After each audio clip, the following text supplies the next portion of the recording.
a heavier fabric that's gonna hold its own weight a lot better than maybe a lighter weight fabric, because I painted on top of it with a gouache. What a gouache is it's a watercolor that's a little more opaque, but it still adds a lot of stiffness and a lot of weight to fabric. So if you're going to be painting on fabric, like a huge, pattern on fabric or something, it's good to have a thicker weight fabric just so it can support the weight of the paint. And I also embroidered on that too.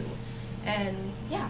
Real quickly, if you paint too hard on it, is it true that the paint will crack as it bends and stuff? Some types of paint do, especially when it's not a fabric paint. It's not meant to be on a flexible material, like if it is moving like this. It's meant to be like on a wall or something that theoretically won't bend ever. So yeah, if you're going to be painting on fabric, it's good to use either a really like a thin paint, like where the viscosity is more watery than a thick paint, or like a fabric paint or a dye. Yeah. Is it true that you should always try to find a fabric that's the same color and material and try to avoid painting large areas? Well, you're going to run into characters that have some kind of design on their fabric that's really specific, and so you're not going to be able to find a fabric that looks like that. If you can find something... Blue painted? No. I'm sorry? Is the blue part painted? What blue part? This? Yeah. Yeah, this whole fabric was actually white.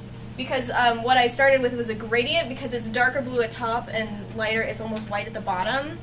And I also wanted the whole thing to look pretty uniform so that the whole design looked like it was made out of the same material, as opposed to like some being painted and some being fabric. And it, and that was just my personal, like, what I wanted it to look like at the end. So no, the whole fabric started out as white. I could have actually found, it's actually purpley, or purpley blue too, and so it was a little harder to find that desired color, and so I just decided to paint the whole thing. But yeah, if you can find fabric that looks like the gradient or the pattern that is shown in the reference, great. If you can't, then you're going to have to paint it or find another way to put your design on your fabric, and a lot of that is done by painting. Any more questions? Okay. And so texture. This is actually one of my favorites. I love texture. I'm just a very touchy-feely person when it comes to fabric. Textures don't only determine the physical feel of the costume, but they also reflect light differently. So flash and natural light and indoors, all of those types of lights are going to make your texture look a little different. It's going to move the fabric a little bit. And what I'm wearing right now is actually velvet. And the thing about velvet is that the texture of the fabric and just the nature of velvet, you get a very dark black, as opposed to like what the ruffles are made of, which is also black. It looks a lot lighter next to the velvet, right? It's like several shades lighter black, even though they're both black.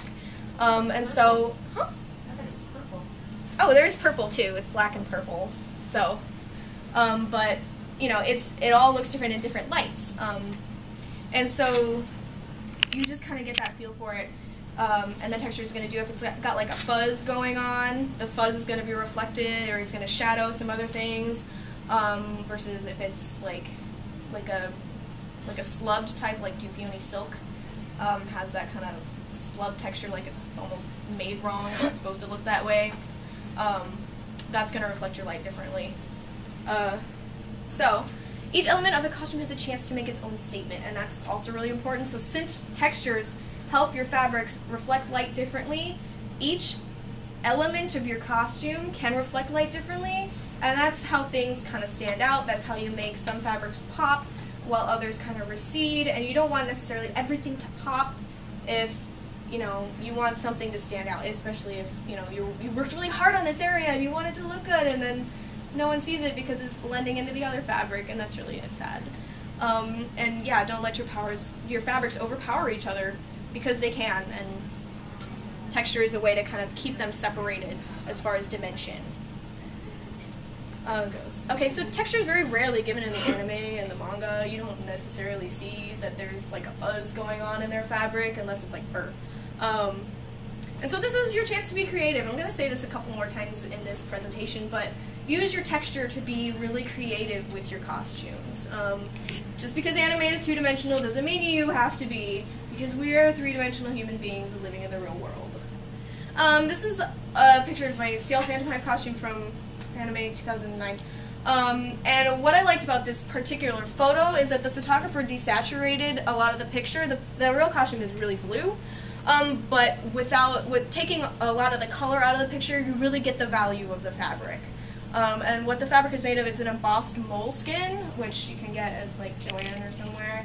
And it's got a little bit of a fuzz texture, but it's mostly what I'm going on is this pattern happening. It's like a floral pattern, but it's really subtle. And then the black parts right here and the vest and the cuffs are actually velvet too, and so you see how they're really receding and letting the main blue fabric pop out. Okay. This didn't change. Oh, okay. This is Azula from Avatar: The Last Airbender, which is animated in Korea and produced by Nickelodeon. And so what we had to work with was just kind of this black over tunic thing with these red undergarment thingies. And so since it's kind of a battle uniform, my friend and I, she was playing Zuko, went to the fabric stores together, and we were like, we kind of want leather because it's armor, but they're the Fire Nation, so they wouldn't wear metal armor because if they use fire and they wear metal armor, they'd like burn up. So you want something leather, or leather looking, it's not real leather.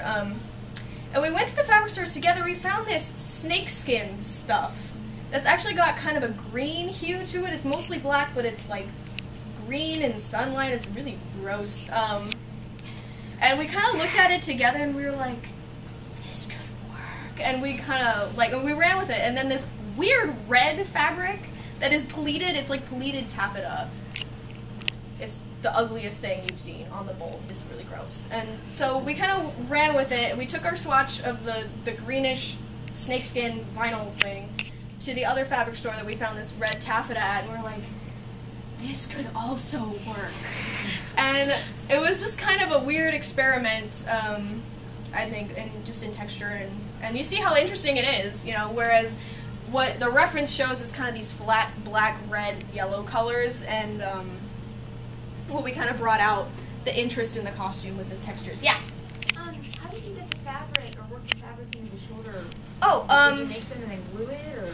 Well, what actually is stabilized with what's called an ultra firm fusible stabilizer. And you can get this at Joann, and it's really thick felt that has a fusible side, and what a fusible side means, it's got these little beads of glue that are hardened, and when you iron it, the glue melts onto your fabric, and then it'll stick. So you use interfacing. Interfacing, but it is interfacing, but it's super thick, and it's actually called fusible stabilizer. And so it's got the consistency of really thick felt. And so it'll stand up like this, and then we just sort of layered the fabric over it. Yeah. Yeah. If I can put in 2 more notes as from photographer. Sure. Note this how is the photographer.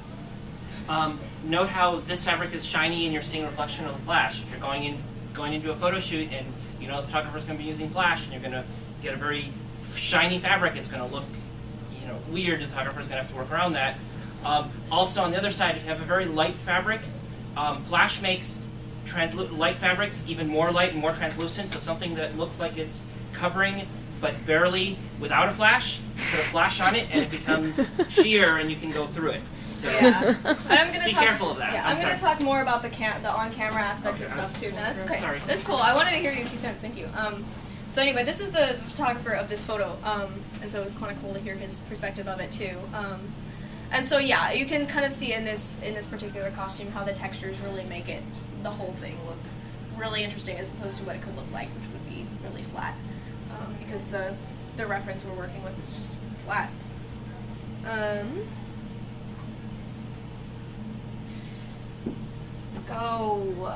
Okay. This is Saber from Fate Stay Night. This one I kind of wanted to actually critique myself on a little bit. And the main costume is made of this shantung, which is kind of a shiny satin. And it sort of goes into what the eye should really be looking at, because the fabric is really shiny, and that armor is also really shiny. And so if I were to make this costume again, I think I'd choose a less shiny fabric to make the armor stand out, because the armor is the important part of the costume as far as, you know, the whole thing goes. What really should be the best thing that what really should be the thing you should be looking at is the armor, not so much the puffy sleeves. Yeah. Is the armor like a sort of a padded cloth, or is it made out of like plastic? The plate armor is actually made of clay, super heavy. The chest armor is vinyl that I painted silver. Because vinyl is a plastic covered fabric and it takes paint really well. And the arms is it also clay? Yeah. Thank you. So anyway, yeah, I kind of wanted to just show, like, I think I would use more texture, less shine. Yeah. I actually have a question about shoes. Sure. Do you find them, or do you make them, or modify them, or? A lot of the time I find them, and then if I need to modify them to be really specific for the character, then I will, by making like a spat or a shoe cover or painting them. But a lot of the time I can just like go get shoes that I, like on the internet or Goodwill. I've actually found some really nice shoes at Goodwill. Not nice shoes, but Goodwill's got nice shoes. appropriate shoes. Yeah, at Goodwill. So that's a good question. Thank you. This is the slowest program. Okay, now we're talking about fiber content. Not every costume is you're not gonna need to know this for every single costume that you make, but it is really important when it comes to doing certain methods of sewing and crafting. And so there's 3 basic types of fibers. There's natural fibers, synthetic fibers, and there's blends. And sometimes you're not gonna know what your fiber content is. And especially if you shop at warehouse stores or get fabric from your friends, it's not going to have that nice little dry clean only tag that's going to tell you that it's 68% rayon and 32% cotton or whatever. Sometimes you're just going to have to guess, and there's ways to find out what your fabric is made of, and I'm going to explain that. Synthetic fibers, polyester, rayon, nylon, spandex, whatever, it's man-made. It's plastic, or some kind of plastic-like material. They're common, they're pretty inexpensive, they're easy to find. Pretty much any fabric store will have some kind of synthetic fabrics. Natural fibers are cotton, linen. Linen is actually made of a fiber called flax, which is like a grass or wheat type of thing, and it's obviously spun into fabric. And then silk and wool are also your natural types of fabrics. These fabrics can get expensive because they are just directly out of nature. They pull it right off the cotton tree, they spin it into yarn, they weave it into fabric, and it's your fabric, as opposed to something man-made that's, ultimately made in a factory. Are man-made things typically stronger? I've never really noticed that there's a difference. It depends on the weight of your fabric, what's stronger. Yeah. This is a long-standing question. I've got yeses and nos all over the place. Okay. Should you and can you iron satin? Yes, you can. But you should use a medium to low setting on your iron. Does it destroy the shine though? I've never had it destroy the shine. I'm actually going to talk a little more about that, but I have had it melt. Oh, Yeah. You can also just steam it and not actually Yeah, you can iron. steam it also. Oh, thank you. No worries. You can steam your fabric, and that's like, if you have a steam iron, you can fill your iron with water and hold it above the fabric or beside the fabric so that the hot plate of your iron isn't touching it, and just run that hot steam over it. Also, if you don't have that, you can take it into the bathroom when you shower, so that if you take a hot shower, the steam from your shower can let those wrinkles out. But that's kind of hard when you're trying to make a sharp pleat or a really flat seam. If you're ironing a seam closed or something like that. And so when you're ironing your fabric, we're talking about ironing. Yeah. Perhaps I should have asked this earlier, Sure. but when you paint the fabrics, I know a lot of paints say you can wash it, you can iron it, but as I know, the color does tend to fade. Okay, that's interesting. I know that a lot of paints and dyes, especially fabric paints and dyes, actually request or tell you to heat set it, so that when you wash it, it doesn't wash out. So then you will iron it just so that heat can kind of cure that paint on the fabric and finish it, so that if you have to wash it later, it won't wash out. Yeah. I have a question about that too, actually, on that note. Okay. I hear a lot of mixed answers on this too. Is more expensive generally better and lasts longer? As far as dye, Yeah, dye itself. I don't know what an expensive dye necessarily is. No. So I've honestly never had dye fade, but except that everything fades, and a lot of the time when you get cheap fabric, if you wash it, the dye will come out. and that's why you should always pre-wash your fabrics if you're not really sure, especially if you want to dye it again. Just pre-wash it to get all that extra dye like out. So if you want to dye it, are there any particular types of fabric that you would recommend for that? Yeah, I'm going to talk about that. Okay. That goes into fiber content. Okay. And so, yeah, let's go back to ironing for a second. Natural fibers can take way hotter heat than